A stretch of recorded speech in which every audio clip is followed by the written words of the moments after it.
Today I'm covering the Warriors from the Munchkin expansion, a faction with a very clear plan that runs on rails. In 1v1, they're a control faction, and because they can generate tremendous power swings with Berserker, Big Hero, Cleave, Warcry, Campaign, and/or Ruckus in the presence of monsters, an aggressive partner faction typically does nothing for the Warriors. Their own cards are just better. In multiplayer, since Warriors need a certain level of monster density to play their main plan, the Warriors become a mediocre but more flexible faction with strong opportunistic burst because they can't guarantee high monster density. As you can see from the sidebar, they produce a lot of pretty good but not dominant decks. Multiplayer Warriors have to live and die by the size of the base deck and amount of monster destruction available to their opponent, and this keeps Warrior decks tightly grouped and closer to average strength than most factions' decks. Disclaimer: I haven't played the Warriors in multiplayer with anything higher ranked than the number 10 Dragons, mainly because Warriors don't look like a natural support faction. Warrior Geeks might be a juggernaut, but I doubt it. If there's a sleeper in my top 9 3-player factions, I would personally put my money on the number 5 Halflings. Halflings avoid diluting the base deck with non-Munchkin bases, and Bardling Pestling Chains into a Warrior Burst card might just crush souls and take names in multiplayer.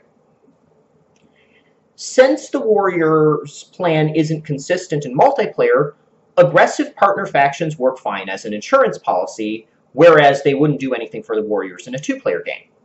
Dinosaur Warriors, and Warrior Astronauts more or less performed equal to expectations based on those two factions' ratings, whereas I'd expect fairly weak results from these decks in 1v1.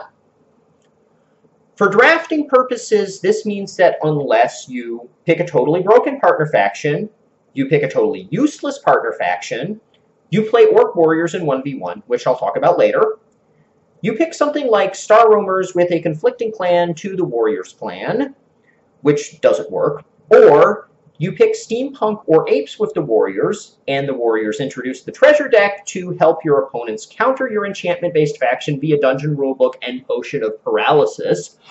That's a long one. Warriors will probably deliver a solid above-average deck, but not a dominant deck. Another disclaimer, I haven't tried Warriors with garbage yet.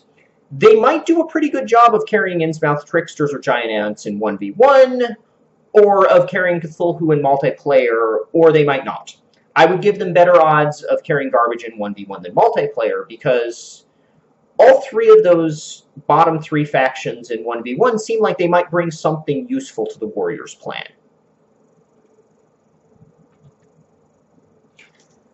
Now, besides all of these slightly above average decks, I've mentioned one deck that works really, really well, and that's Orc Warriors in 1v1. If you know one Warriors deck well, it should be Orc Warriors in 1v1. Matchup-wise, the 2-player Orc Warriors trash other modern decks, that is anything without a faction older than the Munchkin expansion, and they trash anything that isn't overpowered, but Orc Warriors get countered in turn by aliens and kitty cats. That happens to be a pretty common type of result for top-tier control decks that don't include geeks or aliens. Kitty Tricksters has a similar set of matchups as would other various dominant control decks. In multiplayer, Orc Warriors are just average, mainly because they cannot guarantee Angry Pillagers converting the extra victory points. So how do you play the Orc Warriors? You tank up bases with Taunter, Dungeon Bait, Ruckus, and Big Hero to put the board out of reach of any reasonably sized burst from your opponent. It's fine if a modern Swarm faction can win a base by blowing their whole wad in one turn and wearing themselves out for a few turns. Just don't let them solo a base this way. Make sure you're still getting the second place points, because when they do this, you get a chance to counterpunch with your burst cards, and alternating bases favors you because of Angry Pillagers. You win the game if you ensure that you can respond to your opponent winning a base by winning another base back, because in this case you normally win your base by 3 power or more, activating Angry Pillagers for extra VP, and your monster destruction should also give you Wishing Ring more often than your opponent can get it, so you expect to have a significant direct VP advantage. which means that if your opponent splits the bases with you, you win. Keep in mind, also when you win a base with Cleave or Warcry, destroying a monster in the process, the resulting treasure cards help get you ready to contest the next base without taking a timeout to refill your hand, which your opponent's deck probably can't do. In the case of Cleave, you may actually be able to drop some treasure cards as bonus plays on minions of yours at some other base right away, because you don't want to gamble with Cleave. You want to play Cleave in a situation where you're breaking and winning the base, whatever comes off the top of the treasure deck. And this may mean that you can put your opponent in an awkward space on a second base before they've even had a chance to take a turn and respond. You're also drawing most of your treasure cards face down by killing monsters, whereas your opponent probably gets them face up by winning bases, which means you get to see their treasures and they don't get to see yours. That's a significant information advantage in a two-player game.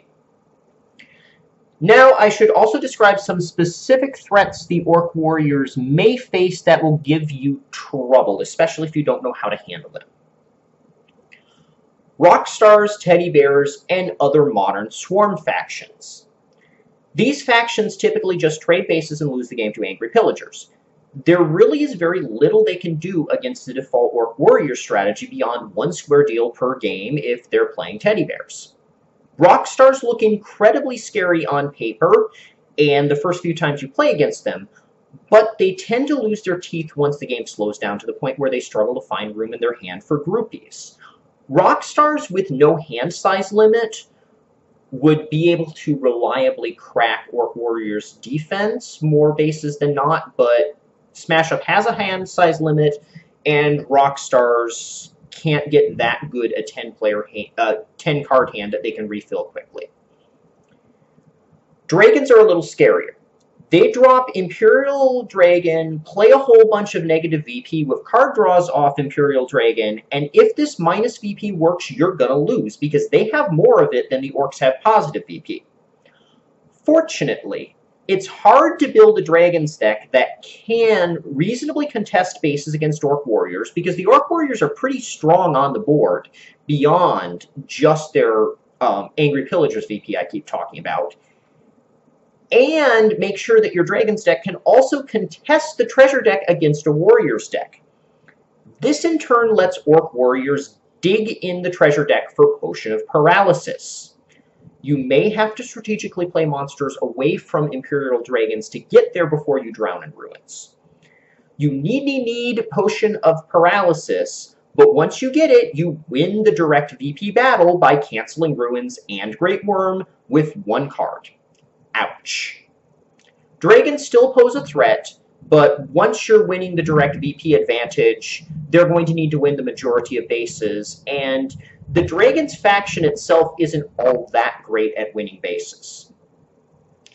As the Orc Warriors player, you should also tank up bases in response to Ruin's Great Worm to attempt to isolate those cards on a base that will either never break or will require too much effort for the Dragons player to break.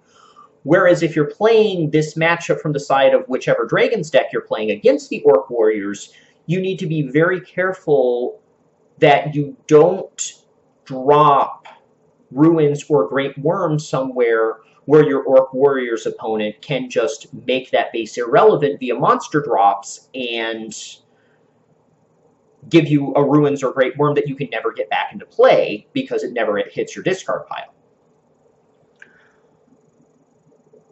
Now we're getting into the harder factions that are even harder than Dragons to face with Orc Warriors.